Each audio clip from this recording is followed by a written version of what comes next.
నీట్లో మంచి ర్యాంక్ రాని విద్యార్థులకు బెస్ట్ ఆప్షన్ సిఎస్ఈఎంఏ కోర్సులు అడ్మిషన్స్ జరుగుతున్నవి.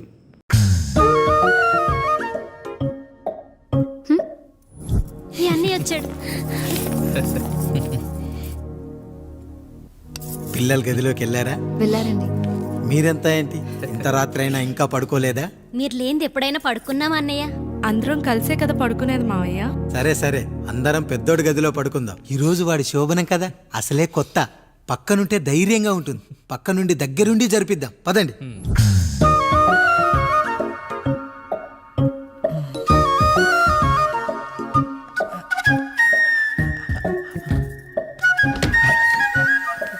కానివ్వండి రా, కానివ్వండి కానివ్వండి. మీరేం మావయ్య ఇక్కడ పడుకుంటున్నారు? అదేంటమ్మా పెద్దోడా, చెప్పలేదా? మేమంతా కలిసే పడుకుంటామమ్మా. నువ్వు మాతో పాటే. అవును భార్గవి. మీరు ఊరుకోండి. మీరు ఇక్కడ పడుకోవడం నాకు ఇష్టం లేదు మావయ్య.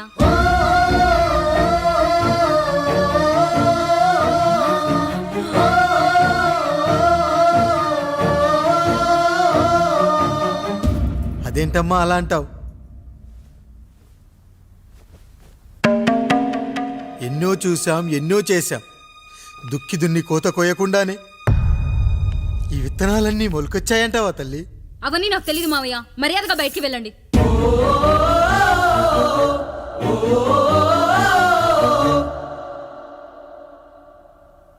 కనీసం ఆ మూలనైనా పడుకుంటామమ్మా. నువ్వైనా చెప్పరా పెద్దోడా? అంటే తను ఇబ్బంది పడుతుంది కదా నాన్న.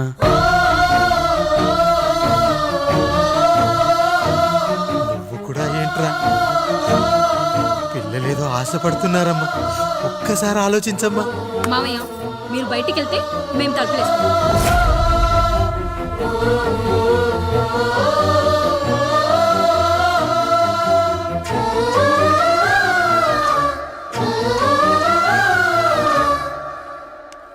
వేసుకోండి అమ్మా, వేసుకోండి. తలుపులు వేసుకోండి.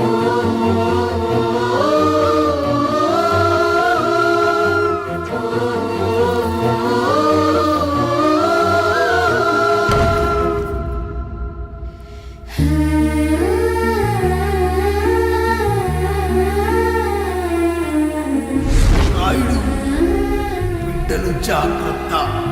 ఈ రోజు నుంచి వీళ్ళంతా నీ తమ్ముళ్ళు చెల్లెళ్ళు కాదు, నీ బిడ్డలు.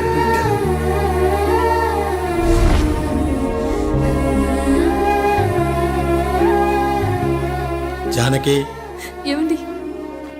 సావిత్రి, ఏమండి? లక్ష్మి, ఏమండి? మన గదిలోకి పదండి. ఇక నుంచి ఎవరి పిల్లలతో వాళ్ళ గదిలోనే పడుకోవాలి. ఇది ఈ రోజు నుంచి ఈ వంశానికి రాస్తున్న కొత్త శాసనం. అయ్యా అలా అనకండి అయ్యా. మీరు లేకుండా మేము ఎప్పుడైనా విడిగా పడుకున్నాము. అంతా కలిసే కదయ్యా పంచుకున్నాం. వెళ్ళరా వెళ్ళు. నీకు భార్య ఉంది, నీకు పడగది ఉంది. వేసుకోండి రా, మీరు వేసుకోండి. తలుపులు వేసుకోండి. మీరు కూడా ఏంటండి పిల్లలేదు? చిన్న పిల్లల వాళ్ళని ఉయ్యాల్లో ఆడించేటప్పుడు పక్కనే ఈ నాన్న కావాలి. బడికెళ్ళేటప్పుడు పక్కనే ఈ నాన్న కావాలి. గుడికెళ్ళేటప్పుడు కూడా పక్కనే ఈ నాన్న కావాలి. కానీ శోభనం గదిలో మాత్రం పక్కనే ఉంటానంటే బరువయ్యాను జానకి, బరువయ్యాను.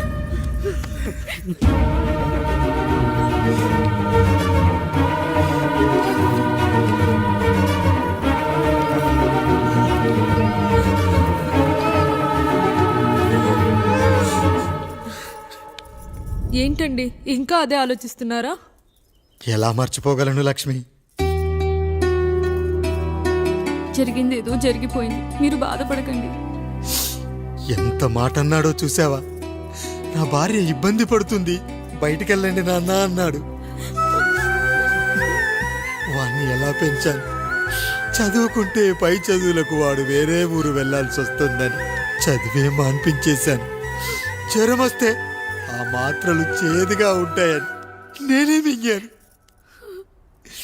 నోరు తెరిచి అమ్మ కావాలన్నప్పుడల్లా ఎంతమంది అమ్మల్ని ఇచ్చాను. నాన్న అన్న ప్రతిసారి నాన్నల్ని ఇవ్వలేకపోయానని వాడికి నా మీద కోపమో ఏమో జానకి. నిజమేనండి, మనమంతా ఇలా లేమే. మన కుటుంబానికి దిష్టి తగిలింది. మా నాన్న మరణంతో ఆస్తిపోయి తమ్ముళ్ళతో నడి రోడ్డున పడ్డప్పుడు ఇలాంటి కష్టాన్ని మొదటిసారి అనుభవించాను. అన్నయ్య అన్నయ్య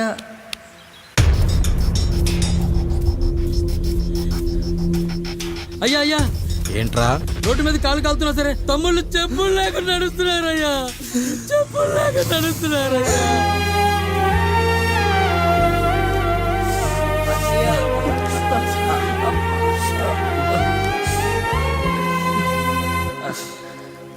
చెప్పులు లేకుండా నడుస్తుంటే కాళ్ళు కాలుతున్నాయట్రా.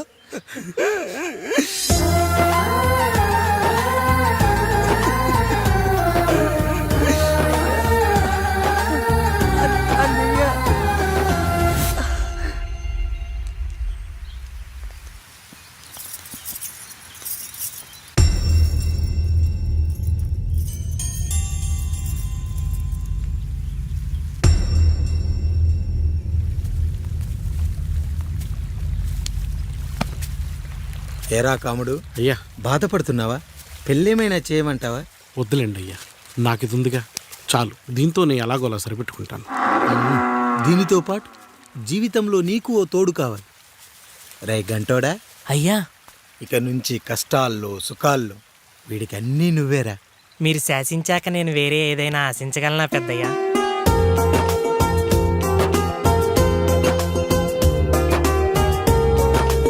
నీ గురించి కాదురా, మీ అక్కది చాలా గొప్ప మంచి మనసని విన్నాను. ఈ కాముడికి ఆ రాముడి గుళ్ళో పెళ్లి చెయ్యి. అయ్యా, దాన్ని పెళ్లి చేసుకుంటే దాని భర్త చనిపోతాడని జాతకంలో ఉందయ్యా. మీరంతా కలకాలం ఉంటారంట్రా. వీడు పోతే నేను లేనా, చూసుకోలేనా? నువ్వు పెళ్లి చెయ్యి, పెళ్లి చేయరా.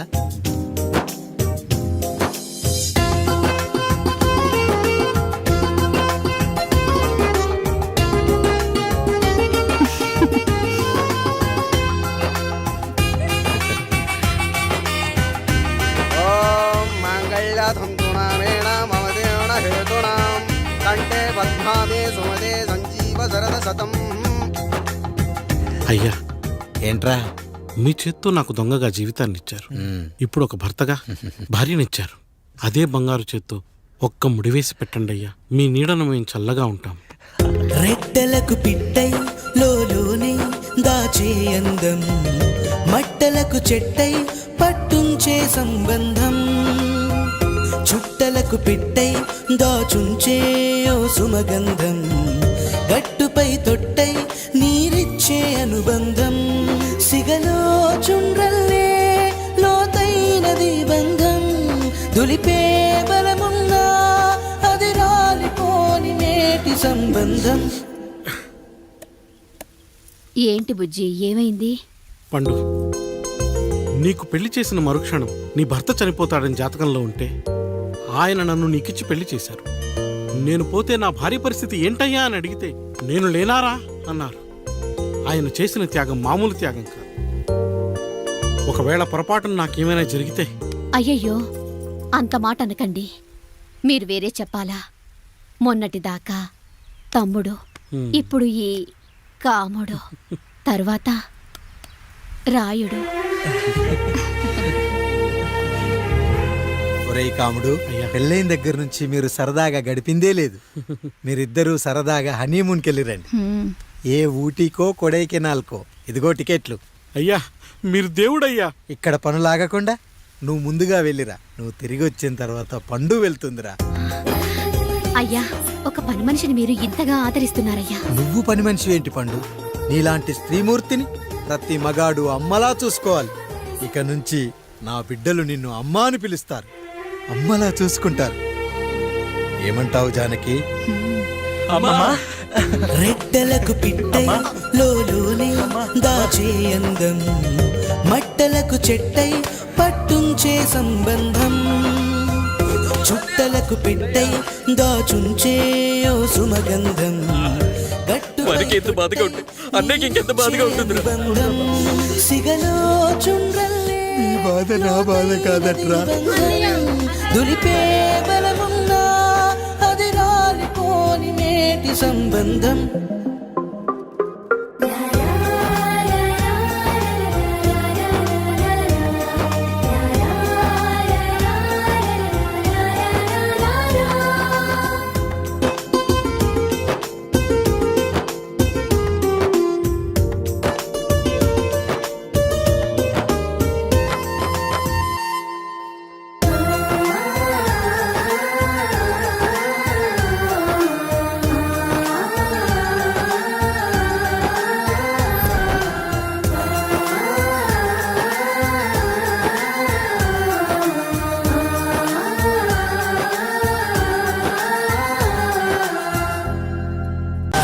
అసలు నీ తండ్రి ఎవరో నీకు తెలుసా?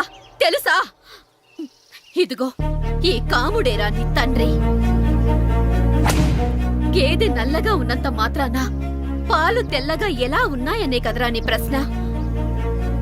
దానికి సమాధానం చెప్పాలంటే ఒక వర్షం కురిసిన రాత్రి నేను 9వ నెల బాలింతగా ఉన్నప్పుడు. పండు పండు ఇదిగో ఏమిటండి ఇది? నిద్రలేస్తే నేను, బయటికెళ్తే గంటోడు, పక్కకెళ్తే పాలేరు, ఎప్పుడూ తిరిగే తాయారు. రోజు మమ్మల్ని చూసి చూసి బిడ్డ కూడా జిడ్డు మొహం వేసుకుని పుడతాడేమో అని భయంగా ఉంది. కడుపులో ఉన్నప్పుడు మనం ఎవరి మొహాలైతే చూస్తామో అచ్చం వారి పోలికలతోనే పుడతారంటారు. పొరపాటున నా పోలికలతో పుడితే? అదేంటి కాముడు, నీకేం తక్కువ? జుట్టు ఉండాల్సిన చోట లేకుండా అవసరం లేని చోట విపరీతంగా పెరిగిపోతుంది. ఆ, మనకు పుట్టబోయే బిడ్డ గొప్ప అందగాడై ఉండాలి. ఇదిగో రోజు ఈ దేవుడి ఫోటోలు చూడు, వాళ్ళలాగే అందంగా పుడతాడు. కడుపుతో ఉన్నప్పుడు ఎవరి ఫోటో చూస్తే ఆ పోలికలతో బిడ్డ పుడతాడా? కనిపించని దేవుడి పోలికలు నా బిడ్డకెందుకు? ఈ ఊరికి దేవుడు రాయుడు. నా బిడ్డ ఆయనలాగే పుట్టాలి, ఆయనలాగే పుట్టాలి.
ఏంటి పండు ఇలా వచ్చావు?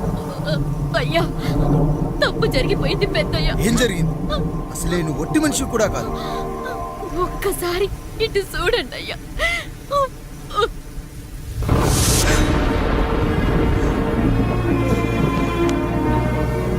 వీడేంటి అచ్చం నాలా ఉన్నాడు? అసలేంటి, ఎందుకు ఇలా జరిగింది? నువ్వు ఎప్పుడైనా చీకట్లో పంపు సైడ్ దగ్గరికి వచ్చావా? మరి అమలాపురంలో శివాలయం దగ్గర రత్నాలు నీకేమైనా అమ్మవుతుందా? పిఠాపురంలో పద్మం, రామాపురంలో లక్ష్మి, కాకినాడలో సుజాత. అయ్యో దేవుడా, అసలు ఇదంతా ఎలా జరిగింది పండు? అయ్యా, ఇదంతా కాముడి వల్లే అయ్యా, కాముడి వల్లే. కాముడా? కాముడు కుటుంబానికి నాకు ఏం గుర్తు రావట్లేదే. ఎన్నని గుర్తు పెట్టుకోగలను నేను మాత్రం? అయ్యా, అది కాదయ్యా.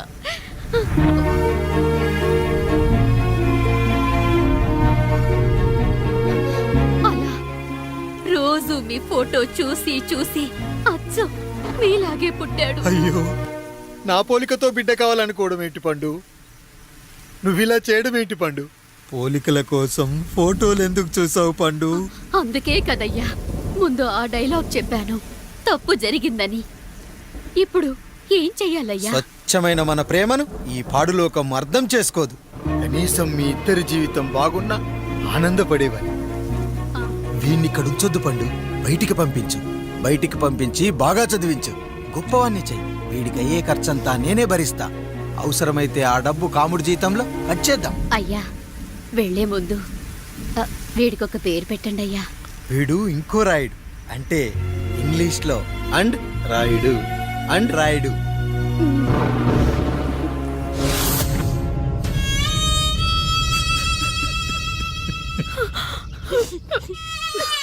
ఇది రా నీ కథ, నా గతం. నిన్ను చదివించడం కోసం ఆయన మీ నాన్న జీతంలోంచి నెలకి 3,000 4,000 కోసేసిచ్చేవారు. అప్పుడు ఆయన పడిన బాధ పగవాడు కూడా పడకూడదు. చూసావారా, దేవుడు లాంటి పెద్దయ్యని అనవసరంగా అనుమానించడం ఎంత పెద్ద తప్పు చేశావో అర్థమైందా? ఒకడు నిమ్మకాయ పెట్టి పసుపు వేసి ఉప్పు కలిపి పులిహోర చేయొచ్చు, కానీ ఆ పులిహోర ఎప్పటికీ దేవుడి ప్రసాదం. నువ్వు ఆ దేవుడి ప్రసాదం. ఇక ఆయనే మీ నాన్న. చూసావా అమ్మా, ఈ రోజు నుంచి నాకు 3 అమ్మలు 2 నాన్నలు. నీకు మాత్రం ఒక్కడే భర్త, నాన్నకు మాత్రం ఒక్కటే భార్య. మా నాయనే. అయ్యా బిడ్డను ఒక్కసారి ఎత్తుకొని తిప్పండి అయ్యా. బాబు, నాన్నా,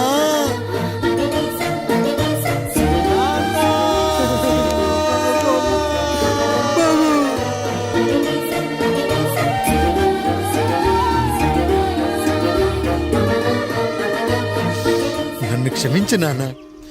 ఇప్పటికైనా నిజం అర్థం చేసుకున్నావు. అది నాకు చాలురా, చాలు. చాలదు నాన్న, నిన్ను ఏలెత్తి చూపిన జనంతో చెయ్యెత్తి దండం పెట్టించాలి. అన్నయ్య కంటే ఆస్తు ముఖ్యమనుకున్న మన కుటుంబానికి గుణపాఠం నేర్పించాలి. ఇక నాకు వదిలే నాన్న, నేను చూసుకుంటా.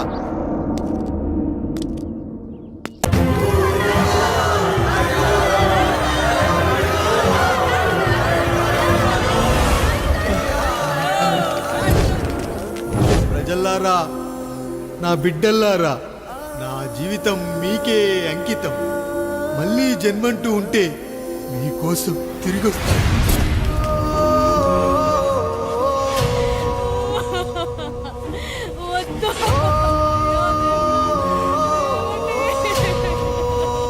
వద్దయ్యా, వద్దు, వద్దయ్యా, వద్దయ్యా.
ఎవడొస్తాడు?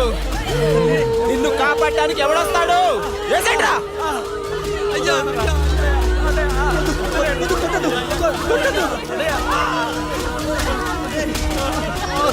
కష్టం వస్తే ఒక్కసారి నాన్న అని పిలవరా, ఆ సమాధిలోంచైనా లేచొస్తా.